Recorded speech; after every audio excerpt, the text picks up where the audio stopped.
Hey friends, Kevin here, and in the last video we got into some preparation and some theory on what to do, what I do when I'm going to buy a vehicle, especially if I'm going to buy some type of camper van. This applies to minivans, cargo vans, road treks, whatever it is that you're going to use for van life. But it's the same thing I've done for years with other cars and trucks. So trying to break this down, keep it simple, and I didn't want a video too long, so I'm breaking this down into parts. The first video was already up. If you missed it, I'll link it down below. The second video is going to be what I take with me, what I carry in a bag, what's in the bag. There is a reason for everything that I'm going to take that you're going to see in the next video when we start getting into the step-by-step of exactly what I look at with this stuff. And trust me, you're going to be able to do this whether you're a mechanic, whether you think you don't have any mechanical ability. You're going to be able to follow along, and you're going to be able to do this yourself when you go look at used vehicles. I told you a computer bag, an old laptop bag is great if you have one lying around, or you can pick one up somewhere for $1 or $2. You can also use just some type of, plain old bag. It doesn't matter. It's just that you have everything in it. You're ready to go. You grab it, you throw it in the vehicle. When you get somewhere and you're looking at a vehicle, you take it out of your vehicle, put it in the one you're going to go test drive. So you have everything you need. So what's in the bag, man? It's important that you have magazine, and that's not the right bag. Let me go get the right bag. In the right bag, first of all, is going to be an engine code reader. And like I said, in a future video, I'm going to show you exactly what to look for with these. You can get a very cheap one, $30 or so, that'll do nothing but engine codes. You can do one a little bit more expensive like this that will do more. I'll take you through all that in the video where we're actually using it. But if you don't have one, buy one. If you can't buy one, at least have somebody you can borrow one from, because this is going to be invaluable for a lot of reasons. But let's get into the rest of what's in that bag. Number 2, you're going to be under the hood, so you're going to need a towel at some point. Just something like a kitchen towel is going to be fine. You're also going to need some paper towels, something like hand sanitizer, something to be able to wash your hands with, even though I do carry gloves, and you can use little disposable gloves, or you can buy a pair like this for a couple of bucks. But you do need gloves because you are going to be under the hood and under the vehicle a little bit. And paper towels and things help you clean your hands back up when you're done, so you don't have grease on the steering wheel and the door handles and any of that stuff while you're doing it. And just an empty bag to be able to throw those paper towels and stuff in when you're done. Now, you're going to need, the magazine was a joke, but what you really do need is some newspaper. Because when we get to the part of this where we're test driving it and then stopping, we want to be able to check for oil leaks, fluid leaks, and the easiest way to see that is by spreading some newspapers under the engine and the transmission of this vehicle while we are looking at other things. In addition to that, you're going to want a flashlight. In addition to that, you're also probably going to want a cheap pair of safety goggles.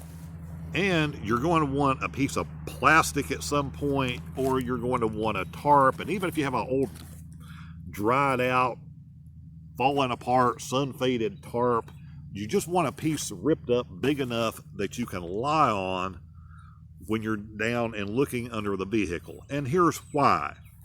Everybody will tell you, hey man, take this to a garage, and have this put on a rack. And I try to do that too.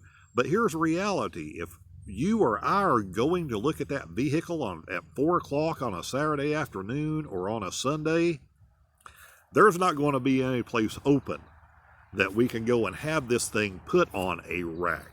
Having it put on a rack makes things much easier. I will gladly pay $20 or $30 for somebody to put this up on a rack and me be able to walk under it and do that stuff. But reality is that's not always feasible. And because that's not always feasible, I'm going to have something with me. because I'm going to be trying to do this in a parking lot somewhere, a church lot, anything I can find But sometimes you're going to end up in areas where everything is not covered in asphalt. Sometimes it's the best you're going to be able to do is pull into something that's gravel covered. And you don't want to be on your hands and knees going across gravel. So have a tarp, or at least a piece of an old tarp, with you rolled up in your bag. And one last thing.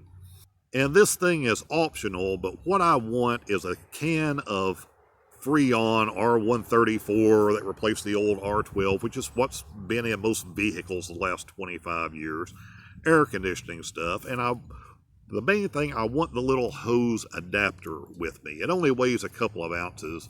I could stop somewhere, most places, and get a can of this stuff, but it doesn't weigh very much. They're 12-ounce cans, so I throw one of those in the bag too.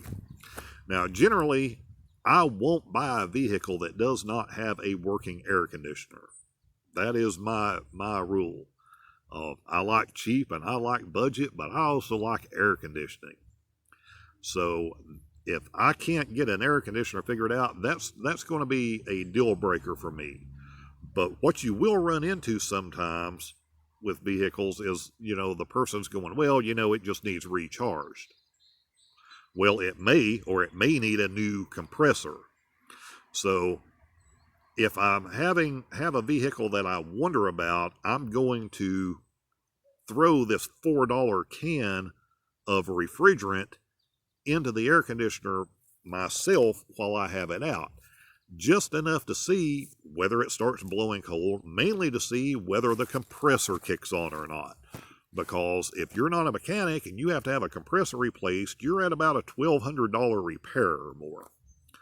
The part isn't necessarily that much, but they're going to rack you up on labor and everything, and draining the system and refilling the system, and this is just the way it is. So here's reality.